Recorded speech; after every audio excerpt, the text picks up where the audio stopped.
अनुसूचित जातीचे उपवर्गीकरण रद्द करावे या मागणीसाठी पाटणचे प्रांताधिकारी माननीय सोपान टोंपे यांना निवेदन देण्यात आले आहे। आता हे निवेदन कोणी दिलेलं आहे पाहूया सविस्तर आढावा।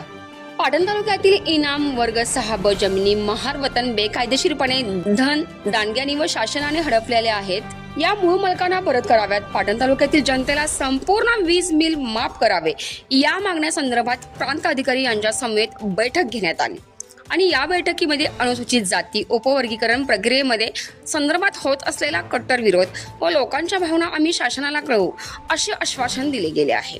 महार वतन जमिनीबाबत लवकरच महसूल अधिकाऱ्यांसमेत बैठक घेऊन हा प्रश्न देखील लवकरच मार्गी लावू असेही आश्वासन देण्यात आले आहे आणि हे निवेदन शासनाला रिपब्लिकन पक्षाचे पश्चिम महाराष्ट्र सचिव प्राध्यापक, रिपब्लिकन पक्षाचे पाटण तालुका अध्यक्ष संतोष जगताप, वंचित बहुजन आघाडीचे अध्यक्ष संजय जाधव, रेखा जाधव, सदाभाऊ कांबळे, भारतीय बौद्ध महासभेचे अध्यक्ष राहुलजी रोकडे, बौद्धाचार्य गौतम रोकडे, गावचे सरपंच रविशंकर बनसोडे, डॉक्टर बाबासाहेब आंबेडकर विचार मंचचे पदाधिकारी निलेश सोनवणे, राष्ट्रीय काँग्रेसच्या महिला पदाधिकारी किरण हादवे, नफिसा सय्यद, बौद्ध धर्माचे गाढे अभ्यासक दीपकजी माने, युवा कार्यकर्ते रोहन माने, रिपब्लिकन पक्षाचे युवा नेते महेंद्र देवकांत, तुकाराम जाधव, नागेश जाधव, मधुकर वाघमारे, नंदकुमार गवळी इत्यादी प्रमुख कार्यकर्ते यावेळी उपस्थित आले आणि हे निवेदन देण्यात आले।